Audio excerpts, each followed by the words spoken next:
Study IQ IAS, आपका selection हमारा mission. For me, it was very tough. Your younger sister has a job. What are you doing? तो वो breakdown point आने नहीं देती है family. I learned from my mistakes. It is not impossible of thing coming into your favor. Then why not? Unbelievably great, and the feeling is still sinking in.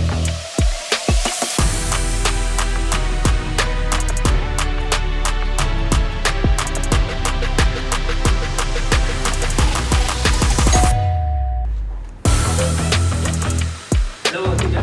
Congratulations. First of all, this is for you. Hello guys, welcome to Study IQ. दोस्तों, UPSC has just declared its final result of Civil Services Mains Examination 2024. And today we are having with us All India rank 43, Avdhija Gupta. Thank you, sir. Welcome to Study IQ. Thank you. So Adhija, how are you feeling? Sir, it has been great. Unbelievably great, and the feeling is still sinking in. It has been almost 48 hours since the result has come, but we are still trying to sink the feeling, and the same is the situation with my family as well, that this has already happened, something that has been dreamt on for so long. It must be a moment of proud for them, huh? Yes, truly. ठीक है. And this was your 4th attempt, right? Right, sir. So how was it? First 3 attempts, what happened then? Sir, actually in my first 3 attempts, I couldn't clear prelims. I failed at prelim stage thrice, and luckily in this attempt I could make through. Right. So this is quite important, guys, right? कि मुझे बहुत सारे ऐसे messages आते हैं कि sir, can I clear UPSC in first attempt or with 1 year preparation? What do you think? Can a candidate clear in 1 year preparation? Sir, actually, in itself the preparation is preparation is 1 year and then exam is 1 year. So I think it's a misnomer to call it just clearing UPSC in 1 year, because that is not possible. So 2 years, definitely people do clear it in first attempt. This year also there are quite a few people I know for who this was first attempt, and they did clear. So it is not impossible, of course. For me, it was very tough because my CSAT was also a problem. That I did fail in CSAT as well, and GS was also there. I learned from my mistakes eventually. It isn't impossible, but again, it's tough. It's really tough, but it depends on luck and hard work and everything coming into your favor. Then why not? Right, I can understand. So, as far as this entire journey is concerned, what is your experience? कैसा रहा कि मतलब बहुत harassing था या फिर easily निकल गया? How was it exactly? Sir, easy तो नहीं कहेंगे. Actually, I started this journey exactly, if I can recall date to date. So that was 1st April 2020.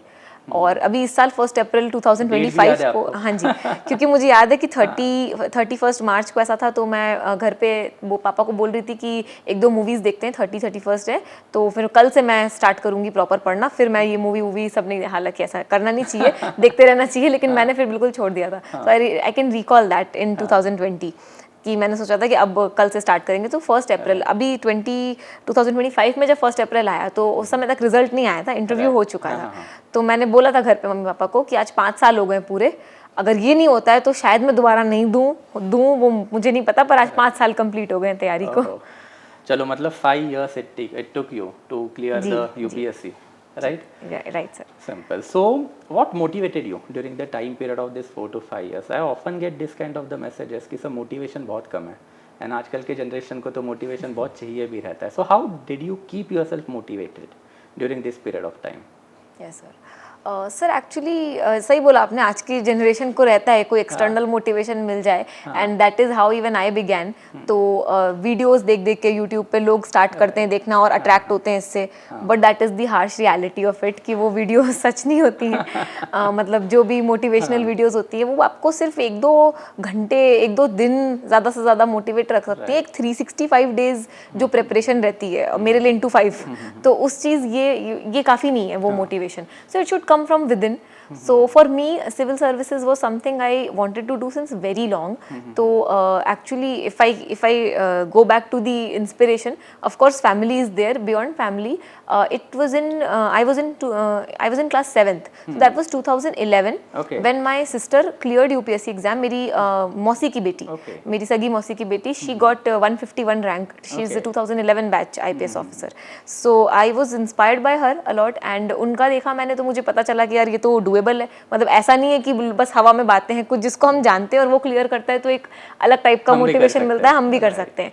तो फिर शी हैज़ ऑल्सो बीन, दीदी जीजू both of them have been integral part of the journey, तो उन्होंने बहुत help की। उसके बाद फिर जब सुना मैंने उसका, फिर मैंने पापा से मम्मी से और डिटेल में बात की इस बारे में, तो वो लोग भी बहुत खुश हुए कि अच्छा अगर ये करना है तो, पर तब कोई इतना सीरियसली नहीं लेता है। 9th-10th निकल गया, 11th से फिर थोड़ा सीरियसनेस थी, so I took humanities and 11th-12th I studied history, political science, ये सब पढ़ा।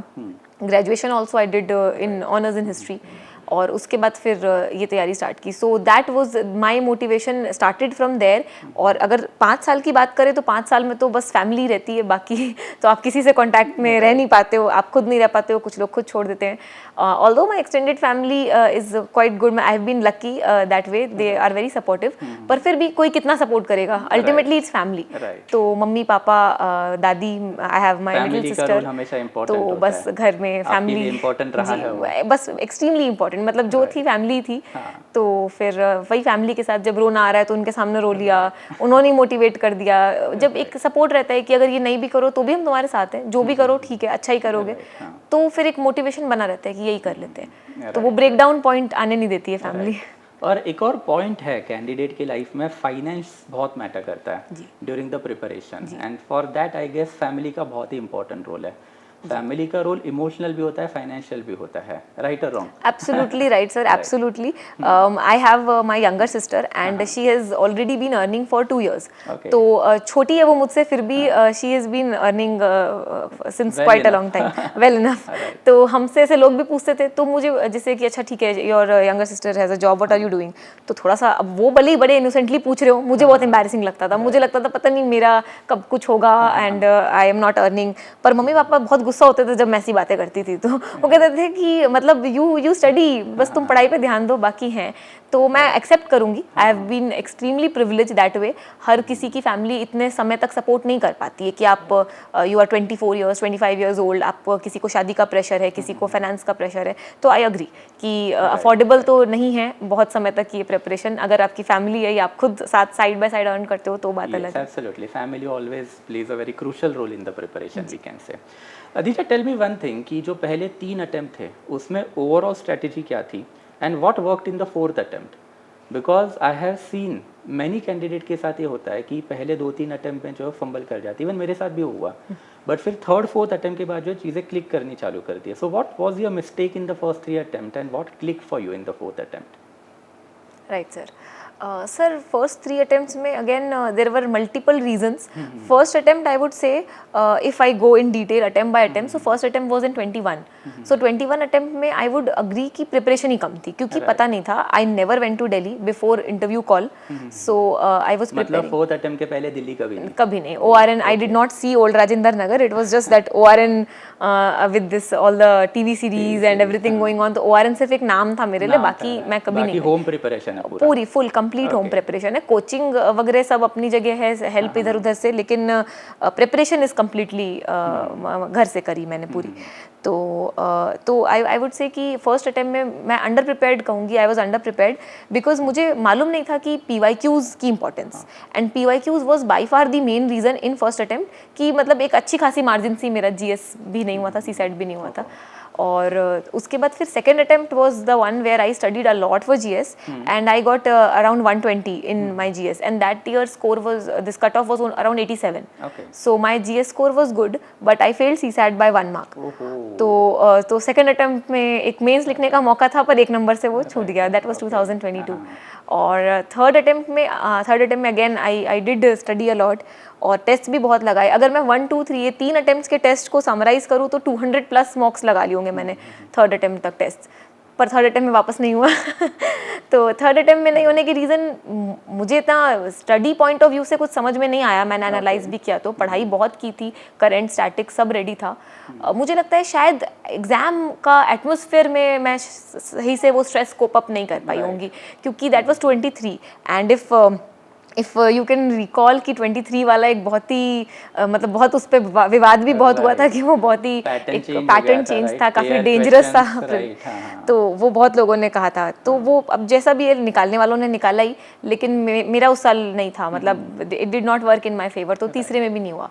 And then I thought that I will probably leave this preparation. I started working on my backups also. तो थोड़ा backup ready किया. उसके बाद फिर जब तक बैकअप रेडी हुआ तब तक वापस प्रीलिम्स पास आ गया था. So I thought let me give it another try. 2-3 महीने बचे थे. तो फोर्थ में फिर वही same sources, same test series. वही थोड़ी टेस्ट सीरीज तो मैंने फोर्थ में ज़्यादा नहीं लगाई थी क्योंकि ऑलरेडी बहुत कर चुकी थी. तो बस ऐसे ही वही करंट अफेयर्स की भी वही, स्टैटिक की भी वही. सीसैट पे काफ़ी काम किया था क्योंकि सीसैट एक कमज़ोर कड़ी थी. तो सीसैट पे काफ़ी, सीसैट में भी I would say PYQ is the most important. मतलब ये I can not emphasise enough. जैसे लोगों को लगता है GS के PYQ देख लो, सीसैट तो जनरल आता है, यहाँ वहाँ से आता है. ऐसा कुछ नहीं है. सीसैट में पैटर्न्स रिपीट होते हैं, स्पेशली नंबर सिस्टम में, क्योंकि नंबर सिस्टम ही बहुत एक इंपॉर्टेंट है. 18 क्वेश्चंस भी आए हुए हैं उससे, 8-10 क्वेश्चंस भी आए हुए हैं. तो ये सब पैटर्न्स रिपीट होते हैं. PYQ अगर सीसैट के लिए भी देखा जाए तो इट्स वेरी हेल्पफुल. तो इस बार it all worked. So guys, you can clearly see over here, even if you have failed CSAT in one of your attempt, you can still clear UPSC, and that too with a very good rank, and she is a perfect example of that. Adija, one more thing I wanted to ask over here, कि what do you think, what has to be prepared first, prelims या mains? ये candidate को बहुत बड़ा जो है problem होता है कि मतलब पहले क्या प्रिपेयर करें. एंड बहुत टाइम पे ऐसा भी होता है कि बच्चा 3-3, 4-4 साल से प्रीलिम्स क्लियर कर रहा है या फिर प्रिपेयर कर रहा है, सॉरी, मींस की तरफ ध्यान ही नहीं है. तो what do you think, what has to be prepared first? Is it prelims, is it mains, और there has to be a healthy balance in between them? Right sir. Sir actually सही बोला आपने कि ये एक ना अनकंफर्टेबल होता है. जैसे जब स्टार्ट करते हैं ना तो कैंडिडेट्स आर वेरी अनकंफर्टेबल जब उनको ये बोला जाए कि इंटीग्रेटेड है. एक तो उनको समझ में नहीं आता कि what do they mean by integrated, कैसे साथ में इनको जोड़ कैसे सकते हैं दो अलग अलग. फिर उनको लगता है कि बाइफरकेट कर दें. अगर जैसे सपोज मई में स्टार्ट किए, 3 महीने प्री करते हैं, 3 महीने मेंस करते हैं, तो वो इंटीग्रेटेड अप्रोच को समझ नहीं पाते हैं. उस चीज़ में काफ़ी टाइम वेस्ट होता है क्योंकि वो थोड़ा डिफिकल्ट है समझना. I agree. तो उसका मतलब सिंपल सा है. What I have gathered from my experiences, आप अपने सारे तरफ देखते रहें. जो किताब पढ़ रहे हैं उसको ये सोचते रहें कि इसमें फैक्चुअल क्वेश्चन ये है, सब्जेक्टिव पॉइंट ऑफ व्यू ये है. जैसे फॉर एग्जांपल इफ हिस्ट्री का एग्जांपल लेती हूँ मैं. अगर हिस्ट्री में आप मौर्यन एम्पायर पढ़ रहे हैं तो मौर्यन एम्पायर से जब कुछ अशोकन पिलर्स की बात आ रही है, आप एक बार ध्यान से देख लीजिए अशोकन पिलर में जैसे क्वेश्चंस बनते हैं, कौन कौन से एनिमल्स हैं या एम्बलम, कुछ भी इस तरीके से, कहाँ पे फाउंड हुआ था, कुछ भी अगर उससे रिलेटेड है तो इंस्क्रिप्शन या फिर एडिक्ट्स, अशोकन एडिक्ट्स, इनमें से ऐसे क्वेश्चन आए ना कौन सी जगह पे नहीं है, कौन सी जगह पे है, तो वो तो आपको दिखते दिखते समझ में आ जाएगा कि हाँ ये फैक्चुअल है, ये प्री में आ सकता है. फिर जब आप लिख रहे हो डिक्लाइन ऑफ मौर्यन एम्पायर, ऐसा कोई क्वेश्चन, तो आपको या राइज ऑफ, तो आपको दिखेगा ये तो सब्जेक्टिव है. आप उसको एक बार क्रोनोलॉजिकली समझ लो, बस उतना ही है. तो ये देखते देखते दिमाग में कोड हो जाएगा अपने आप कि कौन सा प्रीलिम्स के लिए है, कौन सा मेंस के लिए. एक टाइम के बाद जरूरत नहीं पड़ेगी इसकी.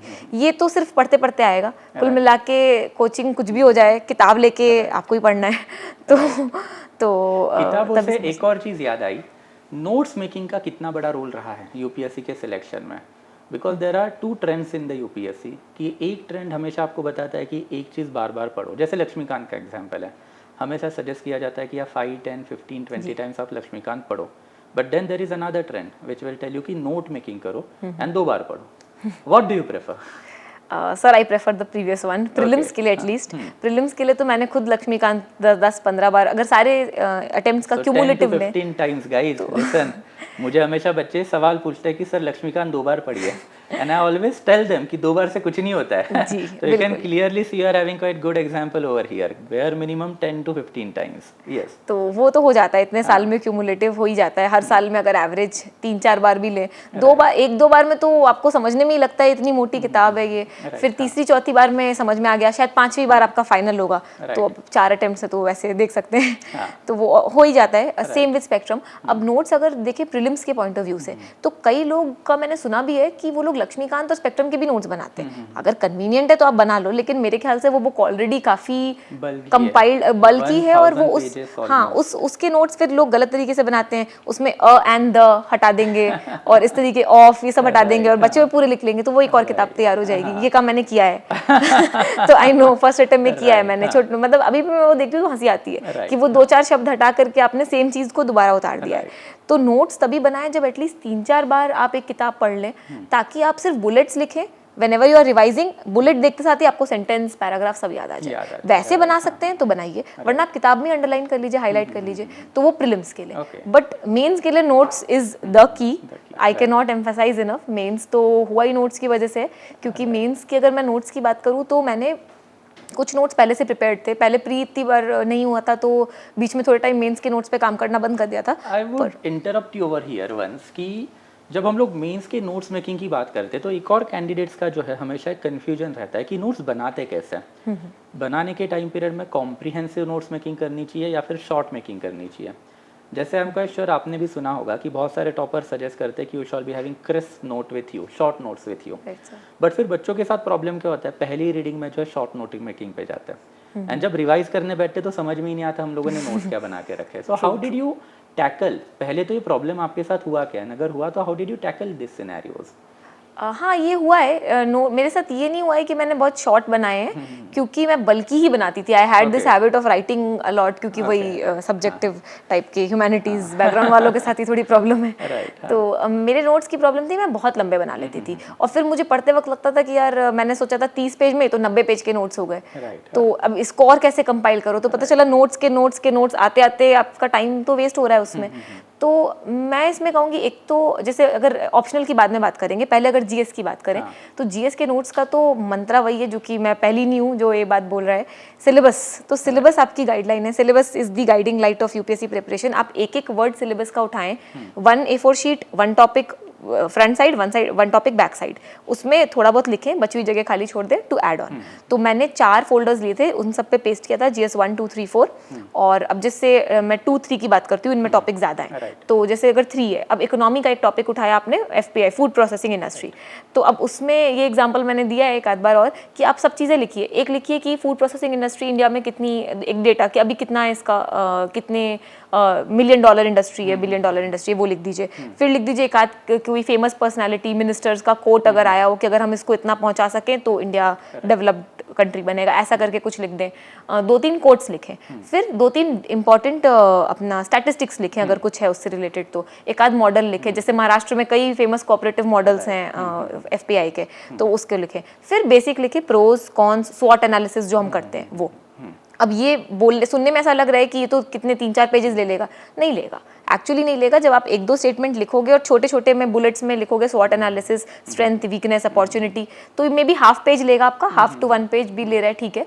उसके बाद जब आप उसको रिवाइज करोगे दूसरी तीसरी बार, तो वो ऐसा हो जाएगा कि अब आपको सिर्फ हेडिंग पढ़नी पड़ रही है, स्ट्रेंथ पढ़ी दिमाग में आ गई, वीकनेस पढ़ी दिमाग में आ गई, ये लिखिए, तो ये टाइम शॉर्ट हो जाएगा। तो मेंस के मेरे एक तो नोट्स भी ऐसे सारे टॉपिक के ऐसे ही बने थे, टॉपिक लिया, ये डेटा लिया। 4 का थोड़ा डिफरेंट है क्योंकि वहाँ पे ये सब अलग है, वो आई कम। 1 2 3 के तो ऐसे ही थे। अगेन हिस्ट्री के नोट्स मैंने नहीं बनाए थे क्योंकि ऑप्शनल था, तो ऑप्शनल से वो हिस्ट्री प्रिपेयर हो गया था। बाकी सारे सब्जेक्ट्स के, सोसाइटी हो चाहे 2-3, तो कम्प्लीटली ऐसा ही था। 2-3 में तो एवरीथिंग वाज नोट्स। एंड जैसे 2 की बात करें तो 2 में IR है, तो IR में जब भी न्यूज़पेपर्स आप पढ़ रहे हो, कुछ इंपॉर्टेंट आया है US से रिलेटेड, तो जो भी है उसको, जैसे BECA था बीच में, कॉमकासा, या फिर वो था LEMOA, तो इस तरीके उनको लिख लें, उसमें क्या डील साइन हुई 2-3 लाइन में उसको लिख लें ऐसे शॉर्ट में, तो अगली बार पढ़े तो उससे एक फ़ायदा और होता है। ये आपके जो एक प्रिपरेशन हो रही है, ये तो इस ऑर्डर में आप आंसर लिखोगे, ये तो है क्या। दूसरा, इतना सारा फॉर्डर कलेक्ट हो गया है बार बार पढ़ के, तो ये फॉर्डर और एग्जांपल्स में भी यूज हो सकता है। मतलब GS2 and GS3 are very interchangeable, lot of thing you can use here and there, मतलब इसका इसमें। तो जैसे सोशल, इसका एक GS2 में पॉवर्टी हंगर वाले टॉपिक्स है, वैसी टॉपिक्स GS3 में भी है, मैल न्यूट्रिशन, तो इस तरह से ओवरलैपिंग है बहुत। वो सेम विद एथिक्स। अब इस तरह की चीजें, तो एथिक्स के एग्जांपल्स अगर एक बार बना लिए तो वो यहाँ पे यूज हो सकते हैं कि ये अच्छा मॉडल है। तो जैसे कि मैंने भी एक बार करके रखा था जब मैंने प्रिपरेशन किया था, तो there was one topic in ethics, lessons learn from the lives of the great national leader. अब मेरा तो हिस्ट्री ऑप्शनल है, सारे नेशनल लीडर तो हम पढ़ती है, तो फिर वहाँ का ही डाटा उठा के मैंने यहाँ पे डाल दिया था। तो that is how it happens. So guys, here is the take away, जो हमेशा आपको जो है टॉपर्स सजेस्ट करते हैं, टॉपर्स का जो गाइडेंस है वो हमेशा आपको लेना चाहिए, because you can learn from their experience. पहले तो प्रीलिम्स की जो है नोट मेकिंग करने से बेटर है आप रेफरेंस बुक को मैक्सिमम टाइम पढ़ो। आप जो रेफरेंस बुक पढ़ रहे हो उसको पढ़ते रहना आपको। Don't ever change your sources. अगर सोर्सेस चेंज भी कर रहे हो तो जो नए सोर्सेस आपने उठाए उसको बार बार पढ़ते रहना है। एंड जहाँ तक की बात मेंस की है, तो मेंस की सेपरेट नोट मेकिंग होनी चाहिए। एज अधिजा हैज़ हाईलाइटेड कि आपके पास जो है एक पूरा सिलेबस जो हमेशा होना चाहिए, एंड सिलेबस का हर एक पॉइंट जो उसके ऊपर जो है बेयर मिनिमम डाटा होना चाहिए। As she has rightly pointed it out कि आपके पास जो उसके ऊपर कुछ कोड्स होने चाहिए, कुछ फैक्ट्स होने चाहिए, and over a period of the time current affair उसमें ऑटोमेटिकली ऐड होता रहता है when you have kept a separate folder for each and every subject, GS 1 2 3 4, we can say that, right? Right, sir. So that is how it should be, और ये बहुत ही important है, because I have observed lots of time बच्चा करता क्या है कि लक्ष्मीकांत के नोट्स बना लेता है इवन फॉर मीन्स। अब वो बच्चे को पता ही नहीं रहता है मीन्स में जो है there is a separate topic of the governance, social justice, और गवर्नेंस सोशल जस्टिस लक्ष्मीकांत में कवर अप ही नहीं होता है, and he will always remain under that impression कि भाई मेरा GS2 हो गया, मैंने लक्ष्मीकांत पढ़ लिया एंड नोट्स मेकिंग कर ली। तो this is something that you have to remain, always keep a separate note for your mains GS 1 2 3 4 के लिए। Now this is something for the notes making. Let's come one by one. अब पहले जो prelims की बातें करते हैं, Yes, sir. Prelims का एक ओवरऑल अप्रोच कैसा रहना चाहिए? NCERT का रोल क्या है सबसे पहले, व्हाट डू यू थिंक?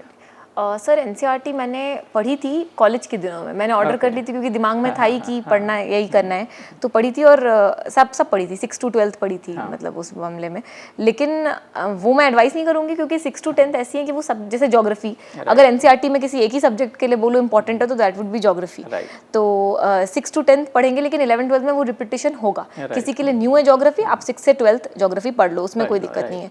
बाकी पॉलिटी और हिस्ट्री हो गया, पॉलिटी हो गया, इकोनॉमिक्स हो गया, इनमें तो मैं कहूँगी कि अगर आपका ह्यूमैनिटीज़ बैकग्राउंड है तो आप एक सरसरी निगाह से देख लो, और अगर किसी का ह्यूमैनिटीज़ बैकग्राउंड नहीं है तो उनको तो डेफिनेटली पढ़नी चाहिए क्योंकि वो भूल चुके हैं उन्होंने 10th तक क्या पढ़ा है। So it's very good if they can come back right from class 6 to 12th, तो एक कॉन्सेप्ट बिल्डिंग हो जाएगी। और NCERT बहुत इंपॉर्टेंट है because of concept building, if I can say so. तो जैसे मैथ्स में हम कहते हैं कॉन्सेप्ट बिल्डिंग, अगर कॉन्सेप्ट आ गया तो आप कोई भी सवाल कर सकते हो। सेम विद दिस ऑल्सो, अगर आपको पता ही नहीं है कि लोकसभा राज्यसभा क्या है, अगर आपको पता ही नहीं है कि संविधान क्या है, आर्टिकल्स क्या होते हैं, आर्टिकल और सेक्शन में अंतर क्या है, तो एक कॉन्सेप्ट बिल्डिंग के लिए NCERT इंपॉर्टेंट है। ओके, NCERT के बाद नेक्स्ट इंपॉर्टेंट क्वेश्चन जो है PYQ का रोल क्या है प्रीलिम्स में? How have you handled PYQs, and PYQs के ऊपर आपने कितना एम्फेसिस किया था? सर अगर मुझसे पूछा जाए कि एक चीज़ पे ही कोई एक ही चीज़, like single most important part of pre, so that would be PYQs। And जो मेरे GS में अच्छे मार्क्स आए थे सेकंड अटेम्प्ट में, फर्स्ट से जो चेंज होकर के आए थे और फिर अभी भी क्लियर हुआ इस बार में भी, सो that was because of PYQ। तो PYQ का मैं तरीका, तो सही तरीका ये बोलूँगी सबको कि you take the print outs. जैसे कई लोग उसको ना सॉफ्ट कॉपी में करते हैं, ठीक है अगर उनको कन्वीनियंट है तो कि सॉफ्ट कॉपी में स्क्रॉल, लेकिन you tend to be lazy. आप बार बार उसको स्क्रॉल नहीं करना चाहते हो, आप उसमें नोट्स है, कौन पढ़े कौन खोले, सामने रहता है तो फट से पेन पेंसिल से। आई माइट बी कन्वेंशनल, अगर किसी को वो अच्छा लगता है तो वो कर ले, but I would still suggest hard copy is a much better option. तो आपके सामने टेबल पे अगर 2013-14 से 23-24 तक के PYQs पूरे हैं, आप उनको क्वेश्चन बाय क्वेश्चन देखिए, and don't treat it like a test, treat it like a study material.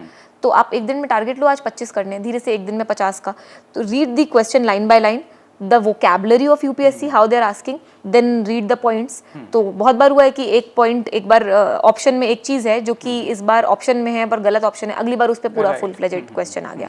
तो लोग कहते हैं कि नहीं अब तो UPSC पूरा ट्रेंड बदल चुकी है, अब तो ऐसा कुछ नहीं है, अभी भी UPSC इतनी आसानी से मतलब they would just twist the process, they might twist the paper और कुछ क्वेश्चंस, लेकिन वो एक बेसिक पैटर्न 23 में भी, जो कि मेरा क्लियर नहीं हुआ था GS, उसमें भी था, बाद में देखने पे लगा, और 24 में भी था। तो PYQ का पैटर्न देख के आपको वहां पे जब आप देखोगे तो आपको लगेगा this is another PYQ only, वो वोकैबुलरी वही है, इसका आंसर ऐसा है, तो ये तो नहीं होगा स्टेटमेंट। अब अगेन आई वुड से साइंस में ऑल द अबव कर दिया, वो सब नहीं, कोई अम्ब्रेला रूल नहीं है, हाँ अम्ब्रेला रूल नहीं है, पर अगेन PYQ से आपको पैटर्न पता चलता है, मटेरियल मिलता है, make notes of anything new if you see in PYQ, so that is very important, very. There is another trend in the market कि बहुत सारे कैंडिडेट्स का ऐसा कहना है कि मैं रेफरेंस बुक नहीं करूंगा, मैं NCERT नहीं करूंगा, but I will solve at least 70 to 80 mock test, and 70 to 80 mock test करके जो मैं प्रीलिम्स का काफ़ी अच्छा प्रिपरेशन कर लूँगा। Do you think is it a right strategy? And mock का कितना असर जो है UPSC में होता है? Be honest and tell. Yes, sir. हाँ. Sir, it might differ from person to Right. person. In this attempt, I really became a non-mock person. Okay. So I gave very, very few mocks in this attempt क्योंकि मैंने focus किया था PYQ पे, static पे, current पे, CSAT पे, इन पे. तो मैंने इस attempt, again I would say कि पहला दूसरा attempt किसी का है तो आप mocks को ignore नहीं कर सकते. It would be a foolishness. लेकिन मैंने 200 plus mocks दे चुके होंगे अब तक first 3 attempts मिला करके. बाप रे, तो 200 प्लस मॉक्स. तो मेरे लिए तब प्रीलिम्स नहीं हुआ. तब जब prelims नहीं नहीं किए तब हो गया.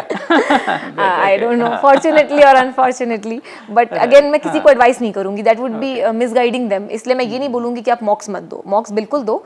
अगर आपको लगता है जैसे आपका तीसरा, चौथा, पांचवा, छठा अटेम्प्ट है तो मैं कहूँगी फुल लेंथ टेस्ट दीजिए आप. फुल लेंथ में जो टॉपिक लग रहा है गलत हो रहा है, बार बार वीक है, तो उसके सब्जेक्टिव पे चले जाइए, एक आध सब्जेक्टिव दे दें. लेकिन अगर अच्छे हो रहे हैं तो ठीक है. और अगर फर्स्ट सेकेंड अटेम्प्ट से तो मैं कहूँगी कोई भी आप मॉक्स उठा लो. 70-80 देने की जरूरत नहीं है, 30-40 दो तो भी चलेगा. बाकी लोग अलग अलग इंस्टीट्यूट्स के लेते हैं, मिक्स एंड मैच करके उनको देने का रहता है, तो वो भी ठीक है तरीका. फुल लेंथ देने पे थोड़ा ज़्यादा फोकस रखें क्योंकि time management practice full length से होती है. तो I am not against mocks. Mocks it doesn't seem to work for me. तो मेरे लिए इतना काम नहीं किया, लेकिन मतलब 1-2 अटेम्प्ट्स में तो देना ही चाहिए, टाइम मैनेजमेंट के लिए इंपॉर्टेंट है. बाकी PYQs हैबिट भी हो जाती है, थोड़ा सा पता भी चल जाता है कि you can gauge yourself, but it does not play a crucial role. Even that is what I think कि मतलब मॉक जो वो इतना क्रूशियल नहीं है. PYQ NCERT रेफरेंस का बेस अगर आपका एकदम अच्छा है तो यू कैन हैंडल प्रीलिम्स. जी. और जैसे जो आपने बोला ना कि मॉक्स वैसे इंपॉर्टेंट है, लेकिन आपने कहा कि can it replace your static and PYQ? No. It can never replace PYQ और स्टैटिक. अगर PYQ, स्टैटिक और मॉक में से एक चीज छोड़नी है तो आप मॉक छोड़ो. लेकिन अगर तीनों कर सकते हो तो तीनों करो.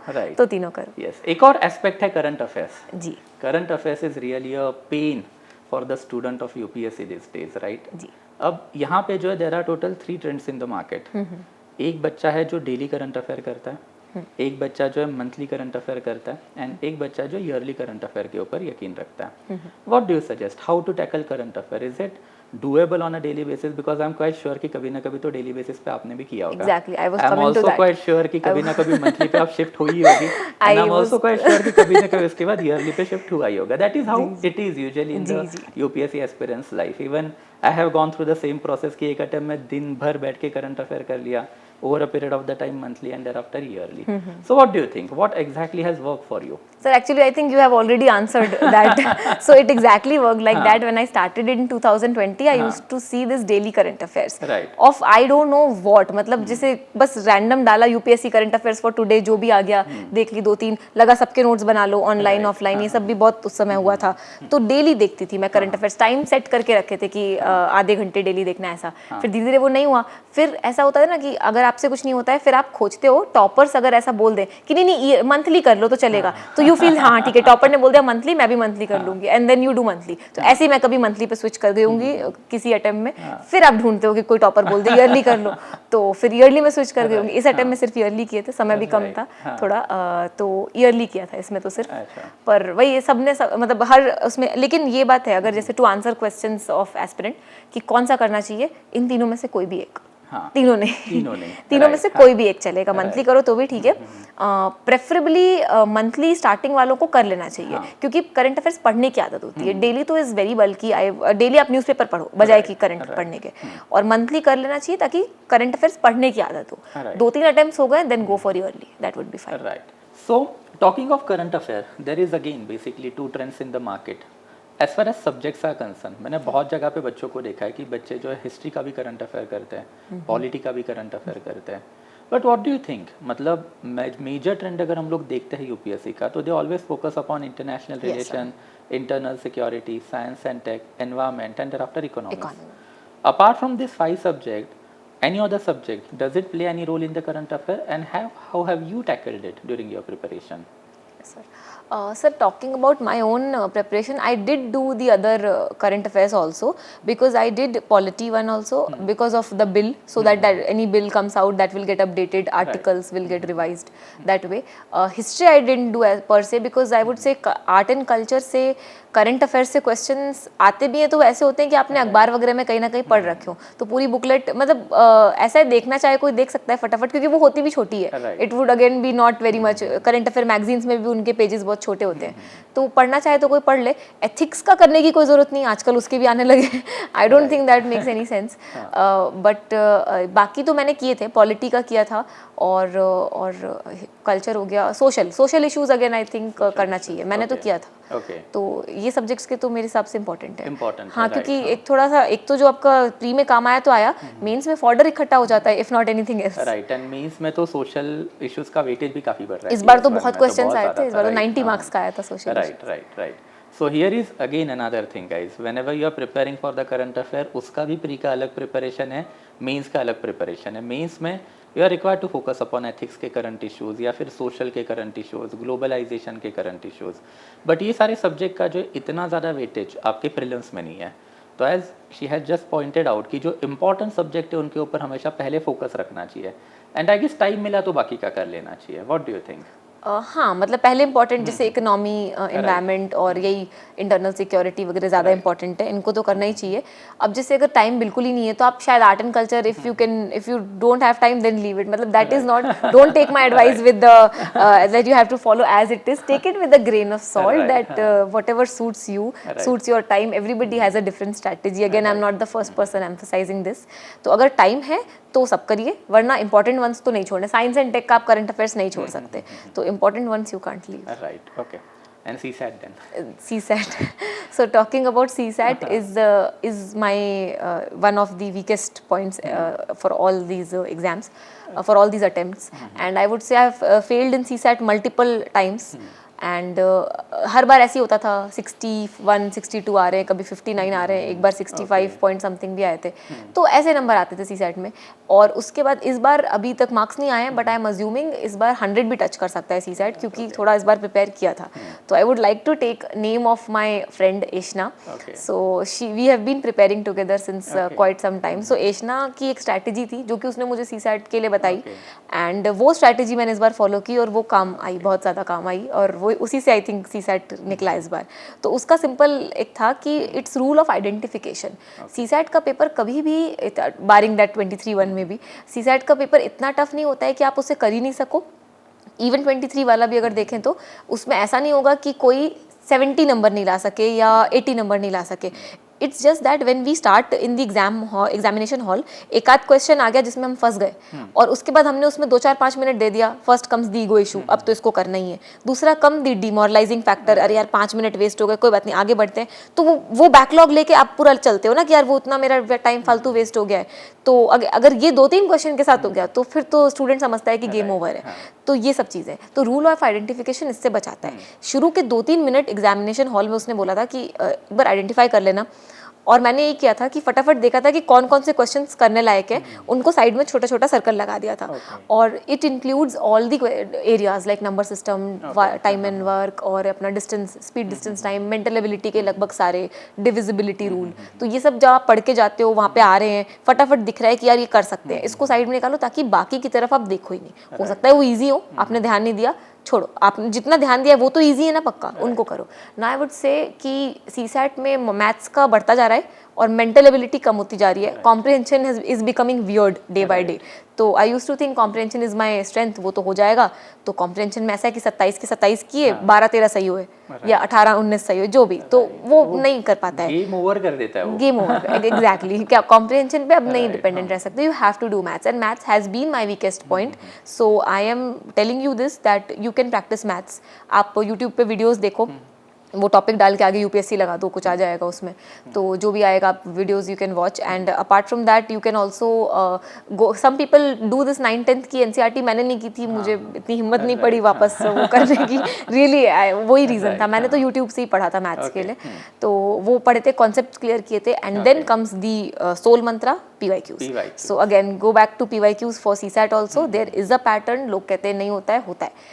अभी इतना समय नहीं है, नहीं तो मैं आपको पैटर्न, मतलब वैसे अगर स्लाइड्स वाइज दिखा देती कि कैसे Okay. पैटर्न्स रिपीट हुए। मैंने बहुत एनालाइज किया है 15 से लेके 24 तक का, और जीएस में 2013 से लेके 24 तक का बहुत एनालाइज किया है। तो वो होता है, पैटर्न होता है। अगेन यू वुड सी वहाँ पे जब आप देखोगे तो आपको लगेगा this is another PYQ.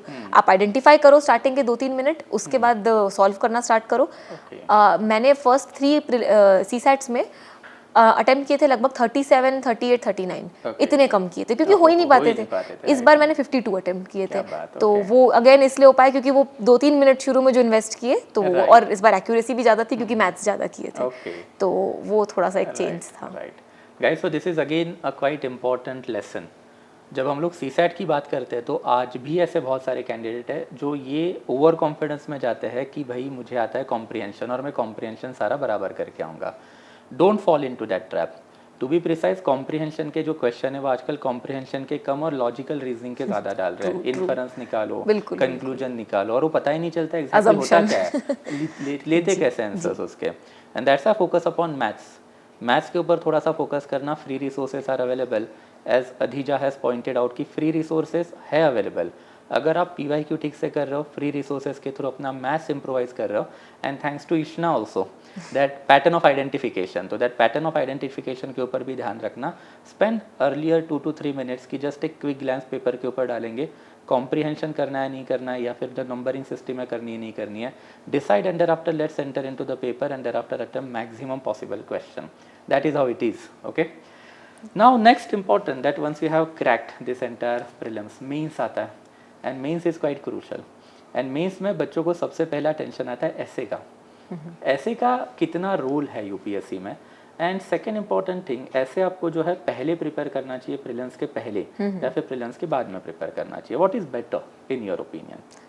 Sir इसमें तो again it comes that when the candidate is starting preparing. अगर जैसे कोई अभी जैसे मैं बोल रही हूँ, अगर कोई किसी को भी देना है ये, तो अब तो कुछ टाइम नहीं बचा उसके लिए। अगर वो जैन में प्रिपेयर कर रहे हैं, उनको देना है अभी मई में, तो ऐसे के लिए इतना टाइम नहीं है, तो वो नहीं करें, उसके बाद ही करें, प्रीलिम्स पे फोकस करें। लेकिन अभी जैसे अभी वो तैयारी करें और उनको 26 का अटेम्प्ट देना है, तो उनके पास भरपूर टाइम है, वो ऐसे लिखना स्टार्ट कर सकते हैं।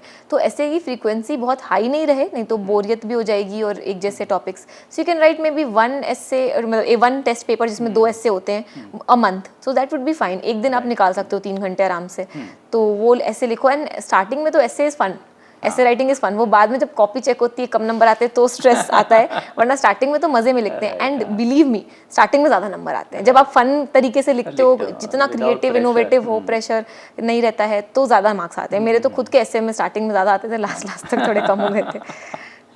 ओके, ठीक है। ऐसे की जब हम लोग बात करते हैं तो ऐसे में exactly what was your pattern?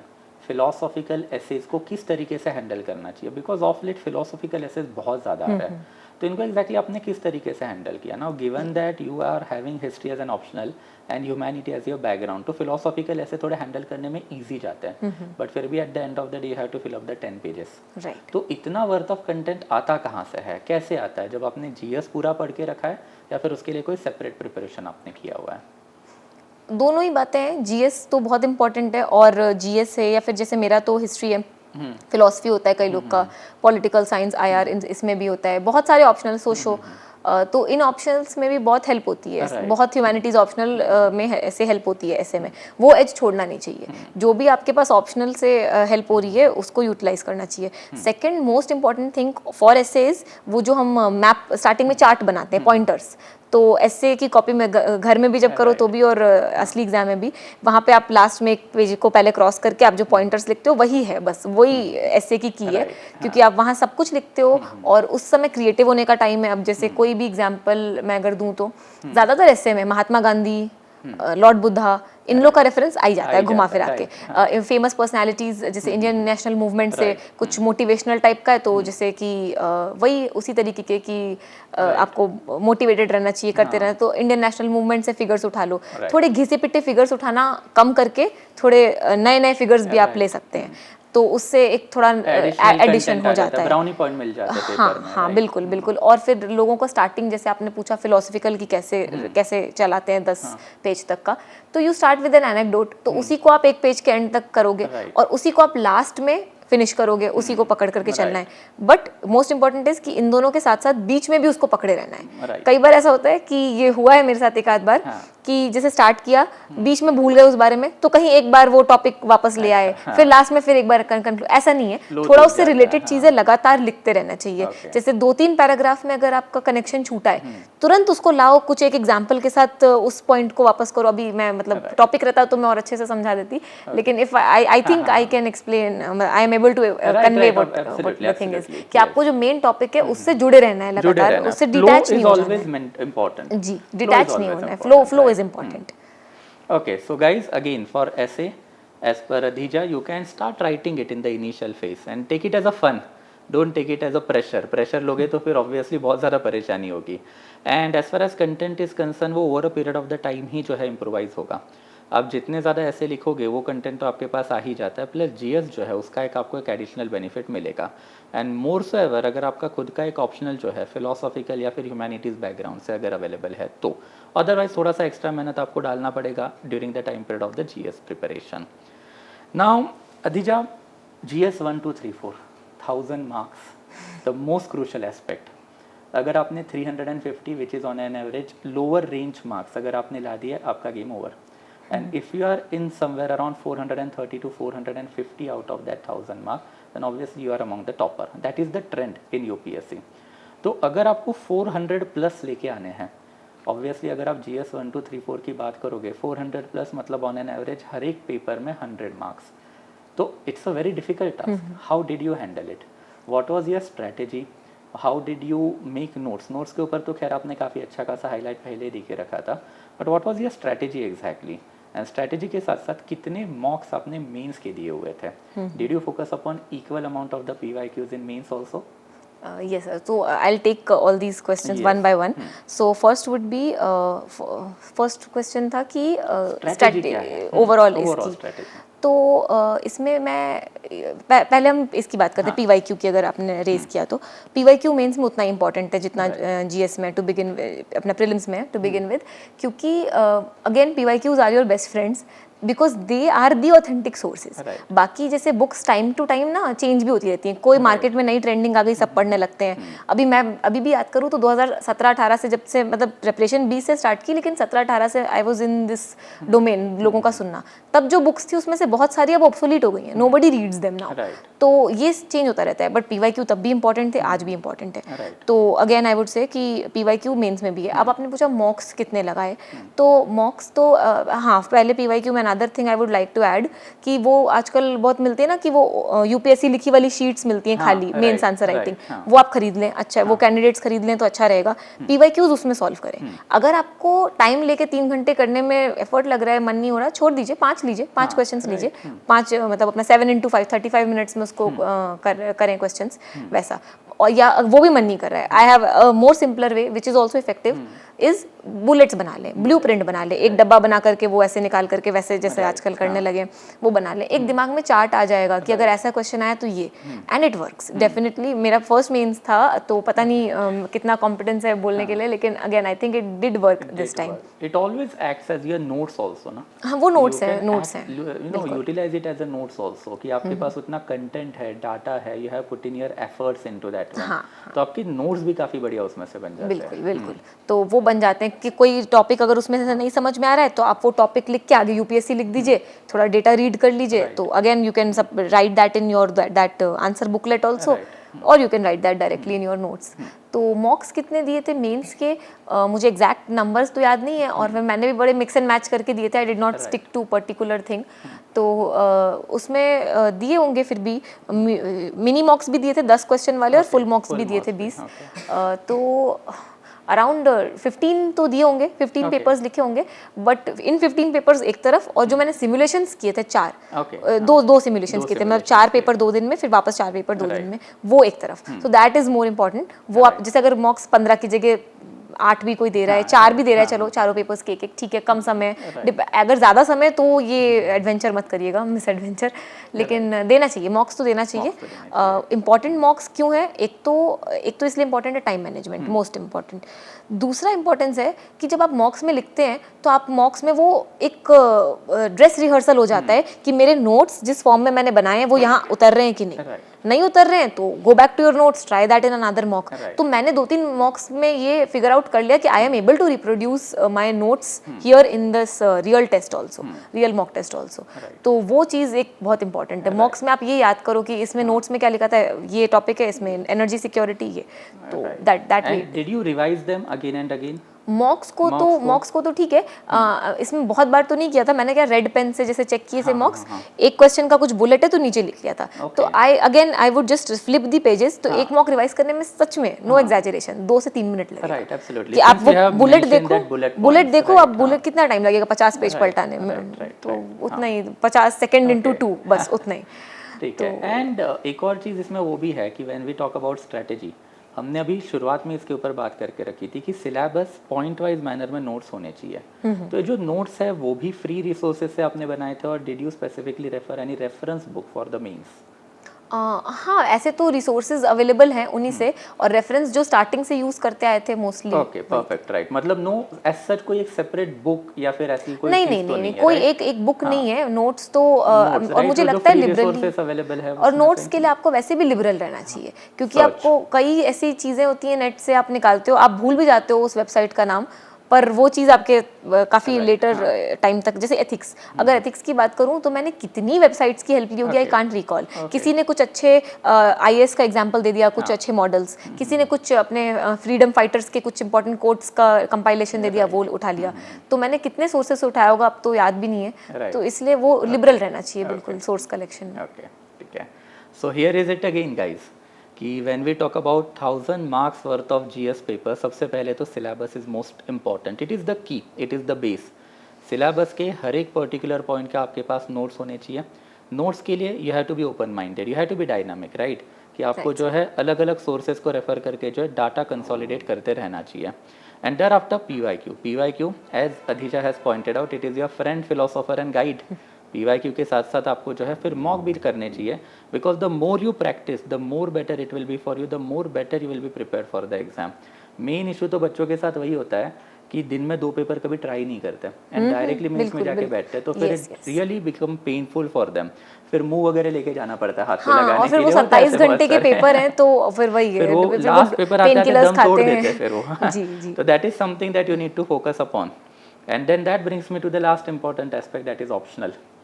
Optional is history, right sir. Right, and it is not so favorable optionals of the student. Right, so right. first of all, tell me what inspired you to take history as your optional?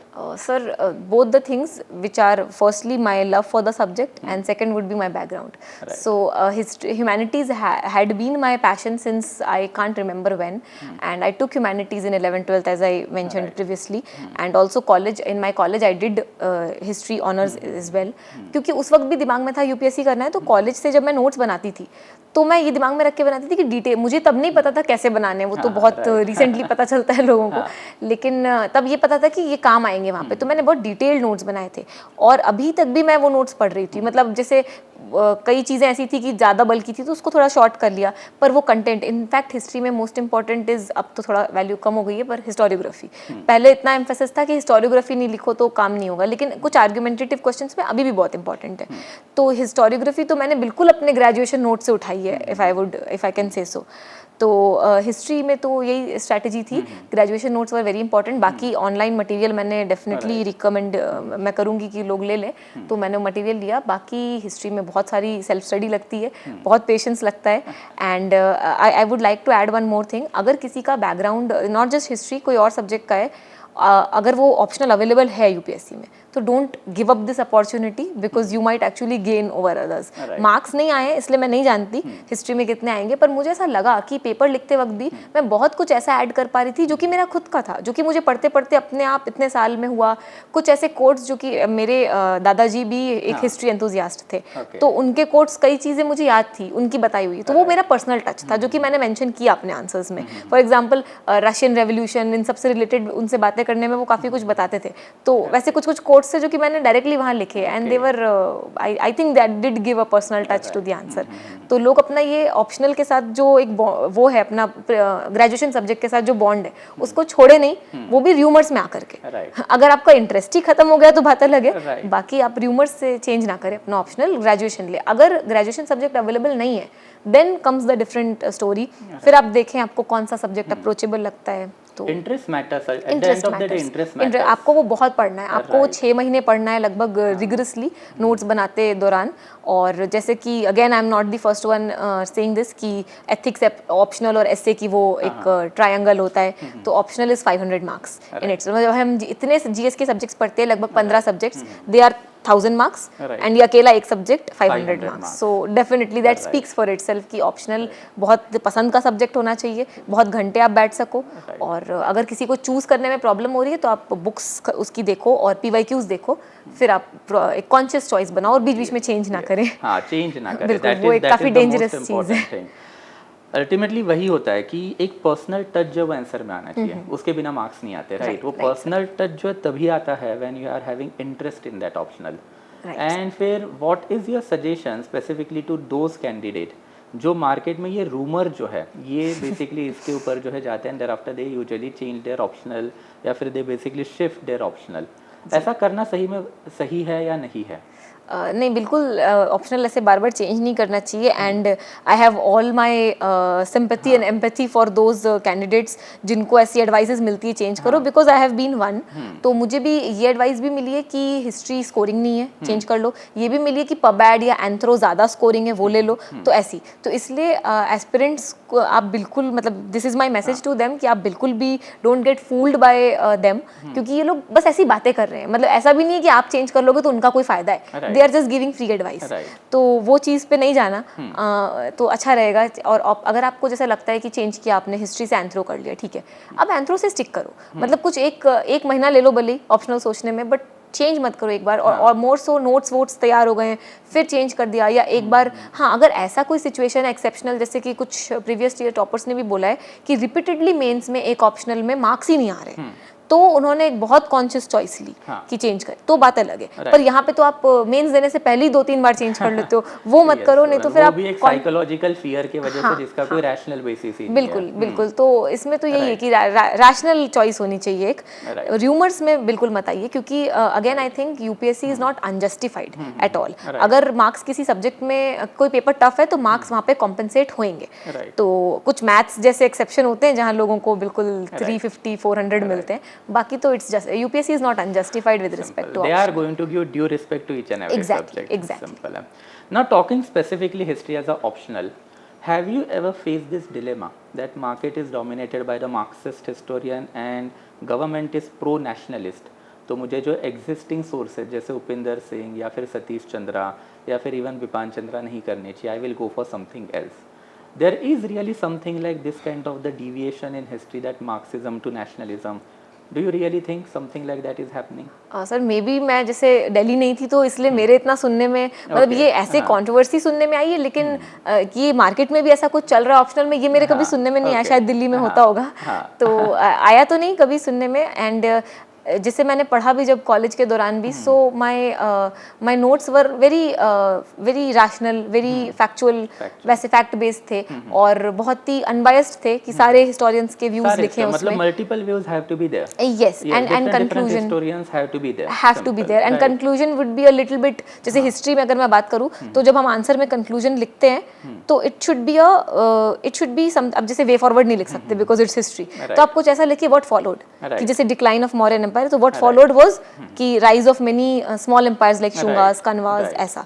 तो again I would request aspirants, इस तरह की बातें तो बिल्कुल भी मत सुनिए। If you want to be civil servant you have to serve the nation, and you cannot fall for these rumors, because you have to be unbiased, you have to serve the nation and whatever is good for the nation. So I think here what comes is you have to have an unbiased opinion, see everything very rationally, very objectively, what we learn in ethics.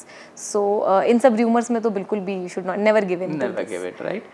So that is quite important guys, right? कि whenever you are choosing optional, the interest matters. अगर आपको आपके optional में 300 plus marks लाने हैं that is the dream of each and every candidate, then you have to be a very or you shall have very much interest in that particular optional. Interest के बिना तो आएगा नहीं. And thereafter neutrality, as she has highlighted, वो बहुत important है कि without falling to any kind of the biases, irrespective of your optional, हर एक optional में problem होते हैं. अगर आप न्यूट्रल रह रहे हो, अगर आपने सारी ही व्यू पॉइंट काफ़ी अच्छे से पढ़ के रखे, आंसर में डाल दिए, तो फिर ऑब्वियसली कोई भी ऑप्शनल आपको मार्क जो है वो दे ही देगा. And that brings me to the last one, that is languages. Right, languages के ऊपर भी बच्चों को बहुत ज़्यादा प्रॉब्लम होता है कि सर लैंग्वेजेस का क्या करें. तो पहले तो which language had you chosen? Hindi. Hindi is my mother tongue. How much did you prepare for that? Again, honestly, I did not. क्योंकि उसका रीज़न ऐसा है कि मैं करती, लेकिन मैं स्टेट PCS की तैयारी करने लगी थी साथ में. So I was seriously preparing for Rajasthan Administrative Services (RAS) and I did clear mains of RAS as well.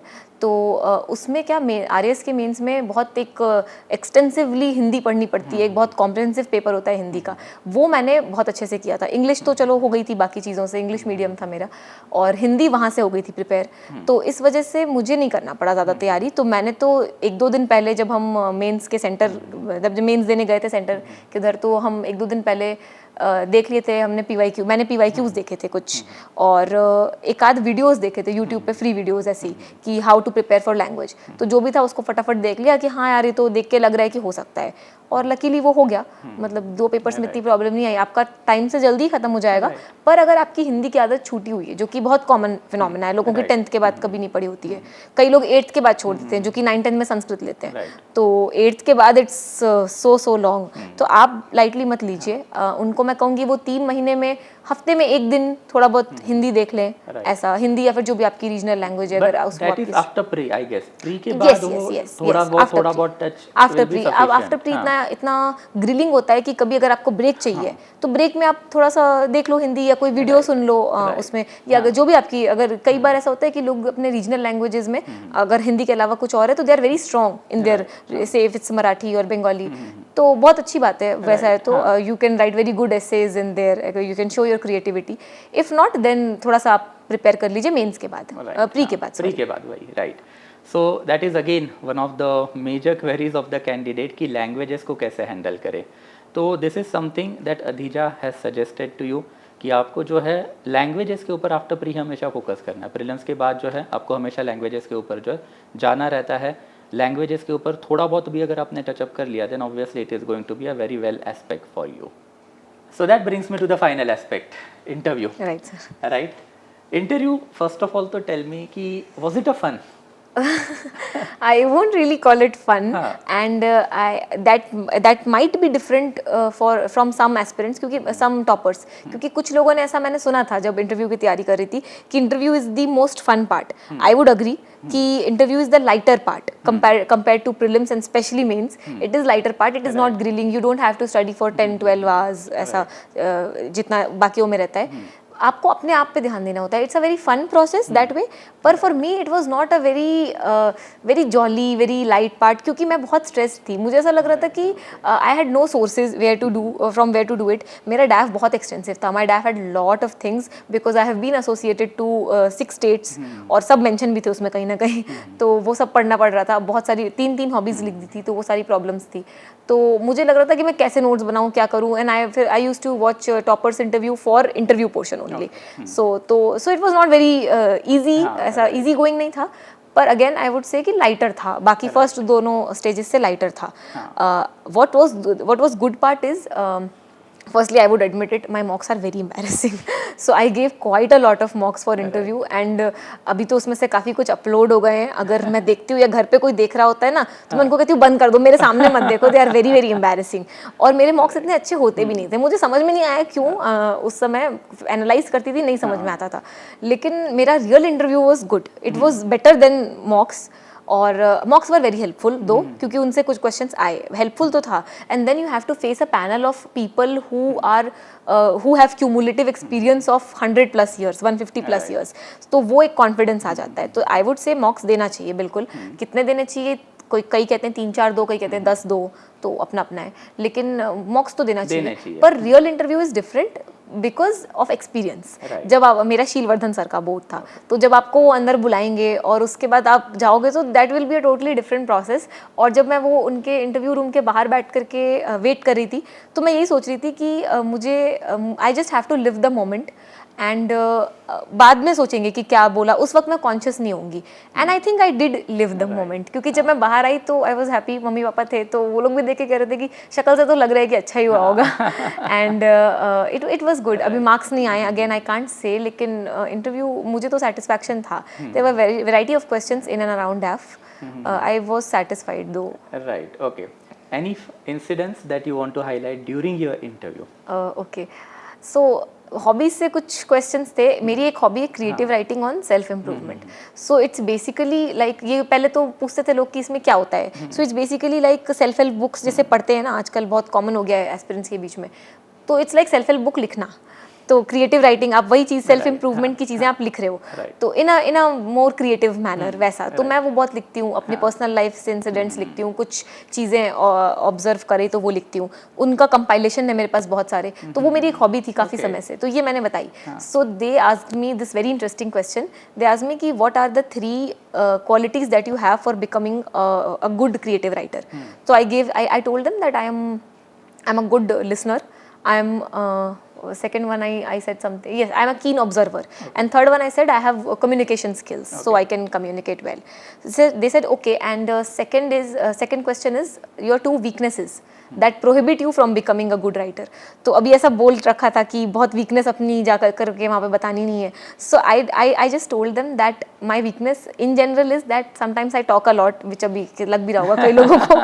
तो sometimes I talk a lot, but I think this can be very well utilized in creative writing so that I can be very descriptive. So all of them took it very positively. They all started smiling and थोड़ा सा एक momentary laugh था, तो एक jolly सा light सा moment हो गया. तो मुझे ऐसा लगा कि they took it very well.